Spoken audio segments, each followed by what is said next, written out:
guys, Michael here, the Homemade Genius. Got another video for you today.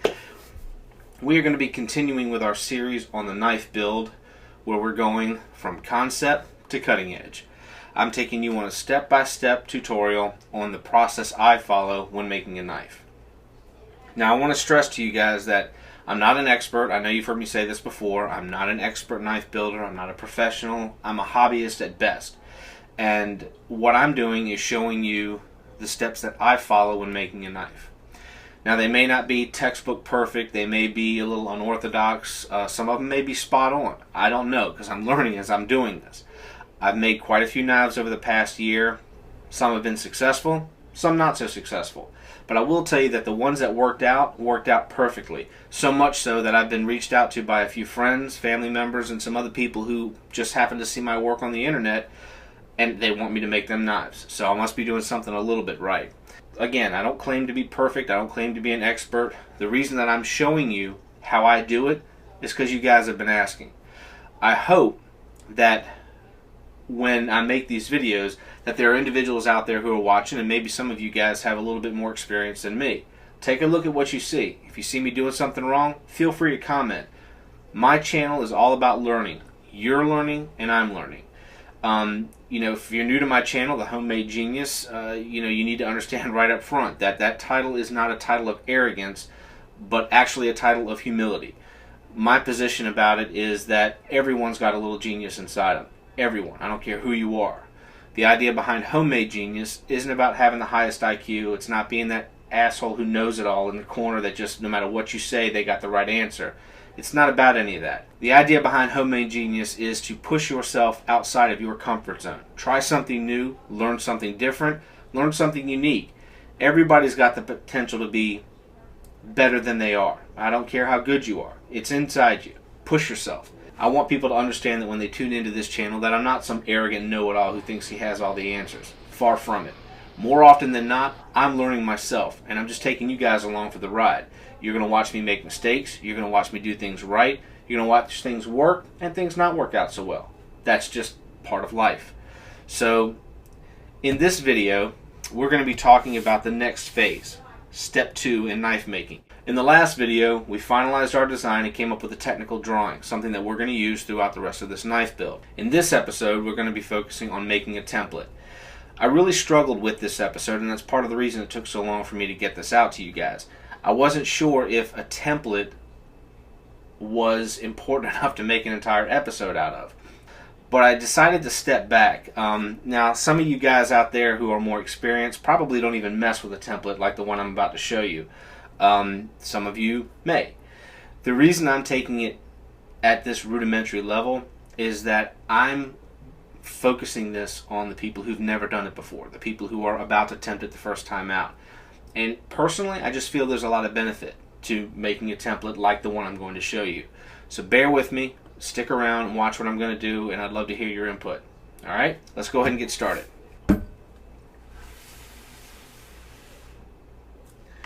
Here's the final design that we're going to go with. If you tuned into the last episode, you're probably looking at this and saying, hey, that's a little bit different than the one we have. Well, I'm working with the client on that last knife, and there's some technical things we're trying to cut through, just a few things he wasn't sure about. And I didn't want to wait on finishing that without moving on with this. It doesn't matter what knife we do, what style we do, at the end of the day, the process is pretty much identical. So with our technical drawing here, we've laid everything out, the type of knife, the style, the bolts, the lanyard hole, everything is on here. I went ahead and took this and created a photocopy. And with that photocopy, I don't know that you can pick it up. It didn't come out 100% well. At least I can see it here. What I'm going to do with this photocopy is I'm going to cut this out, and then we're going to use this as a template on another item. So I'm kind of building it up here. Let's move this out of the way. Let me go get my knife. We'll start cutting this.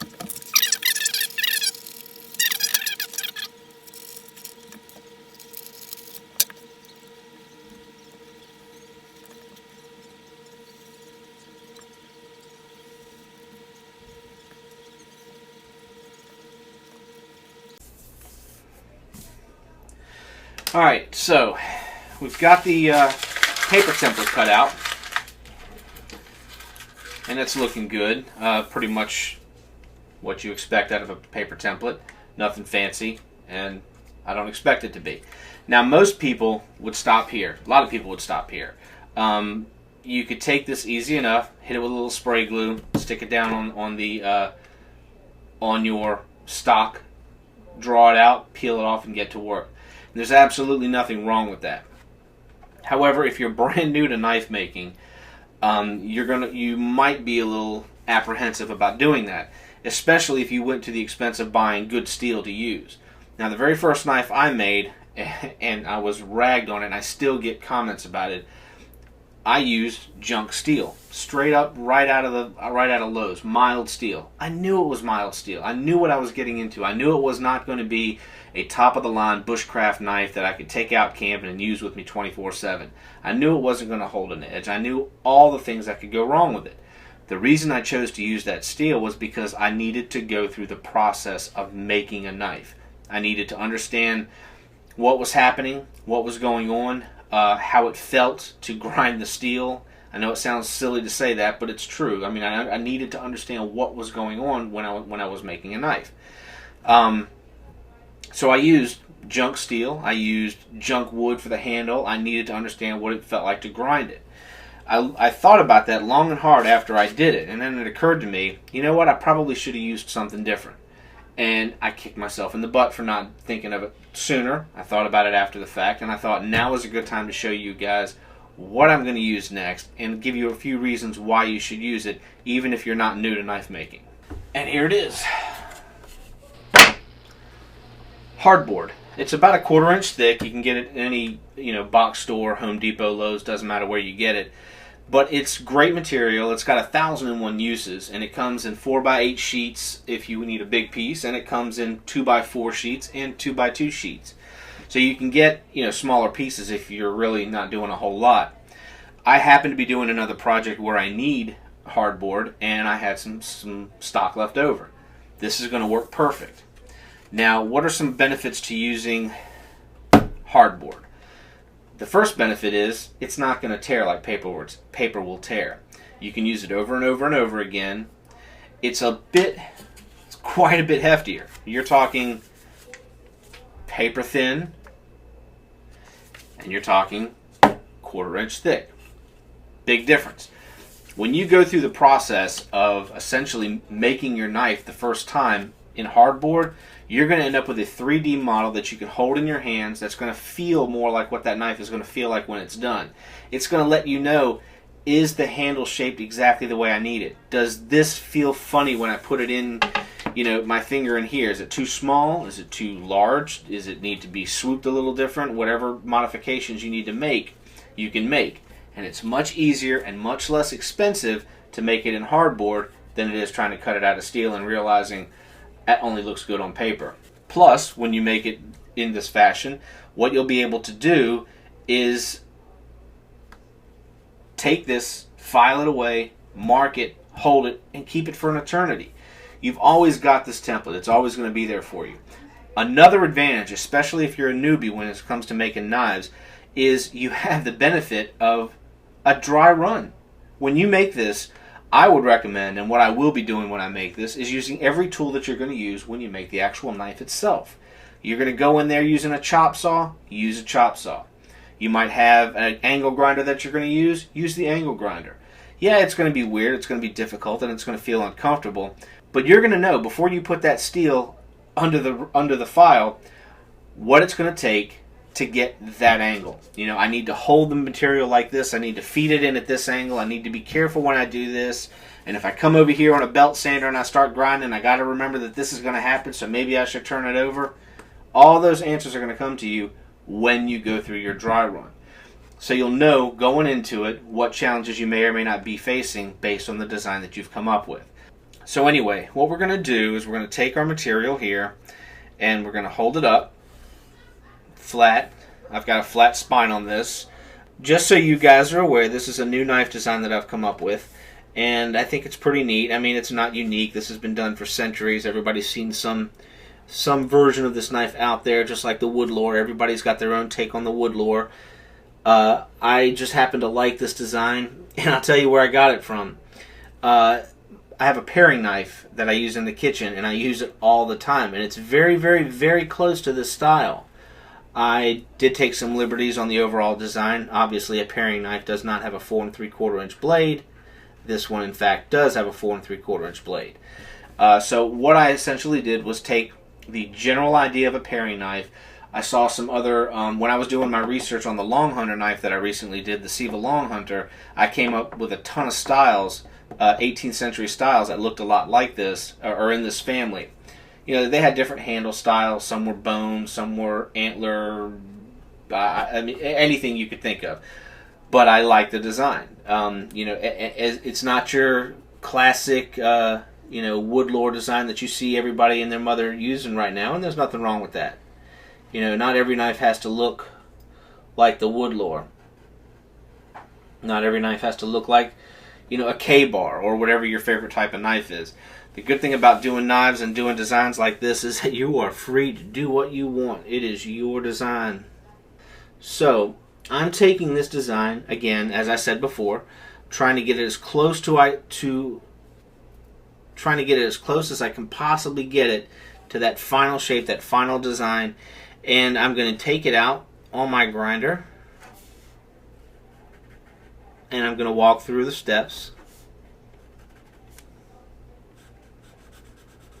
Okay. Don't know if you can pick that up or not. Brown on brown, probably not coming out too great on the camera here. But I've given my rough design right here. And again, keeping in mind that this is going to be cut out mainly on the belt sander. I'm going to chop off what I can on the chop saw, and then I'm going to do the rest using the belt sander. And I'm going to try to get this as close to done as I can on the belt sander and do as little hand sanding as I can. I think the only hand sanding I want to really end up doing on this knife will be just to clean any fuzz around the edges from using the belt sander.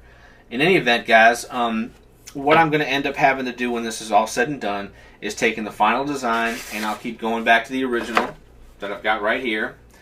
As I cut this design out, I'm going to keep matching it to the template, make sure I'm still where I need to be, and I'm right within specs. The other thing I want to mark, as a matter of fact, while I'm thinking about it now, I'm going to go ahead and do that, and I probably should have done it before. One of the things I want to do while I'm here is mark out the holes before I forget. Now, again, it's not a matter of having to be dead on balls precise with it. It does help, and it's going to make a big difference in the end. However, by taking this,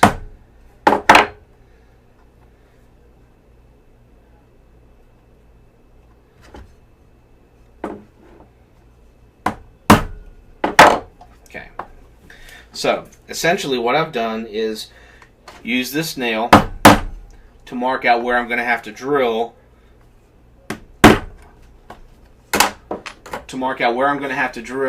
in the metal to make sure that my rivets or bolts, I'll probably end up using Loveless bolts on this, where the bolts need to go and where the lanyard hole needs to go.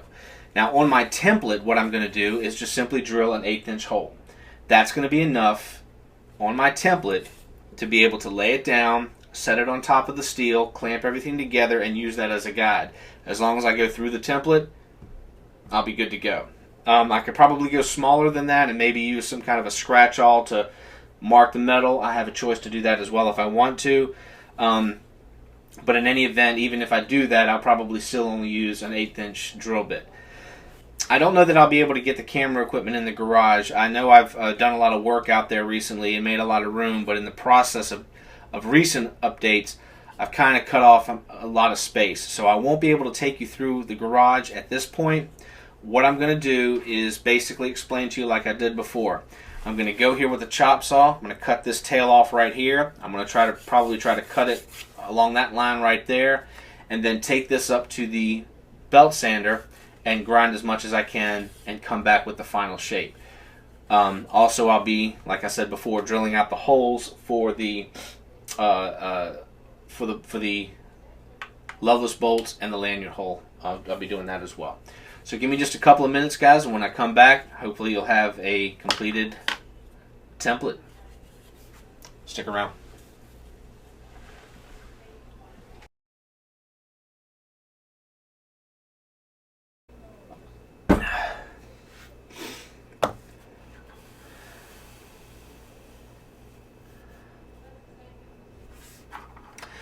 Pretty close. I think it came out really well. I actually went down and after I cut the camera off and took the knife downstairs, ran into the shop for a few minutes, and I would say it took me all of 20 minutes. And I did exactly what I'm going to do to the steel, and it worked out perfect. I got really, really, really, really close to the drawing here. I mean, you know, it's a whisper off here and there, but I'm not going to run out and cut the steel just yet. That's the next step in this process, but I'm going to wait.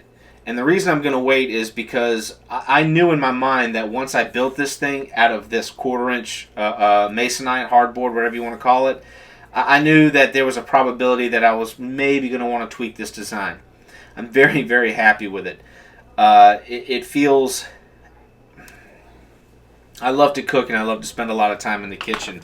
And I'm pretty handy with a knife in the kitchen. And that paring knife is one of my favorites. And this definitely has that agility feel to it. It definitely feels really good. It's quite a bit smaller than Copperhead, one of the last knives I built.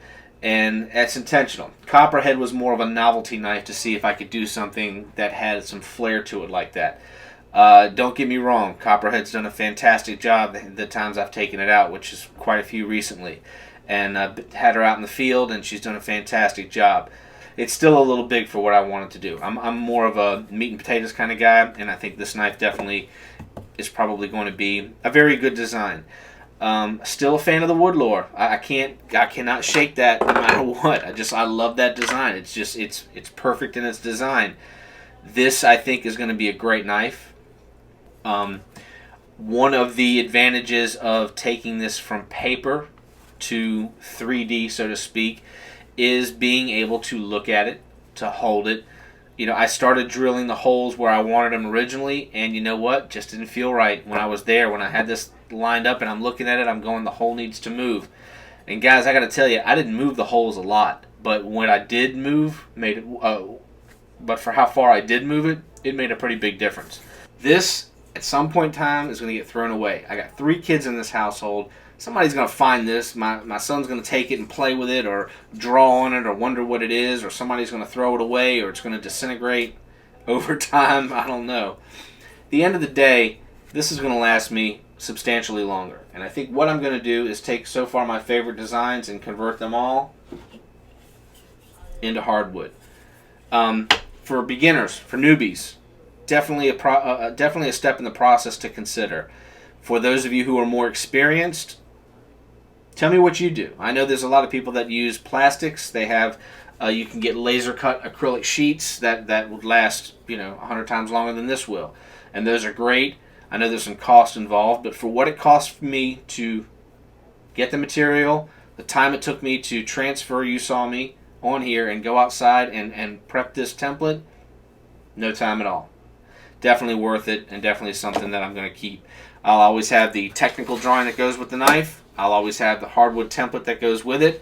And I've got a little binder that I keep all the stuff in just in case I ever want to flip back and look at what I've been making. So anyway, guys, that about covers this episode, making the template. Step number 2 in the process of going from concept to cutting edge. Again, I want to hear your comments, thoughts, views, opinions. Do you make templates? What do you use? How do you do it? Let's share and see what we can all learn together through this process. If you're a newbie and you've never made any knives before, are you watching the videos, and what do you think of them? Let me know what you think so far. I appreciate it. If you like the videos, please give me a thumbs up, share it, pop it on Twitter, shoot over to Facebook. I've got a Facebook page. I actually got 2. The Homemade Genius, which is my primary channel here on YouTube that I do a lot of these videos on, and Primal Edge and Leatherworks. Both links will be in the description below. Primal Edge is where I build my knives, and I do sell those. A lot of people have expressed interest, so I've got knives, some custom leather work. If people are interested in doing that, that's something that I'm doing as well. I've got really neat hiking staffs that I've been putting up there. So go over there, check out the page, like it, let me know what you think. If you have any questions, ask me here, ask me there. If you're interested in me making a knife for you, I'm interested to hear from you. And on that note, I've been testing some processes out, some ideas and some concept. As I said before, I'm always learning when it comes to knife making. I'm trying to expand my mind and try different things. And I've got a knife that I've been building that is straight up experiment most of the way. I'm trying new things and trying, different ways to do whatever. I'm working on how I'm affixing the handles a little bit different, how I do the bevel with a new jig that I designed.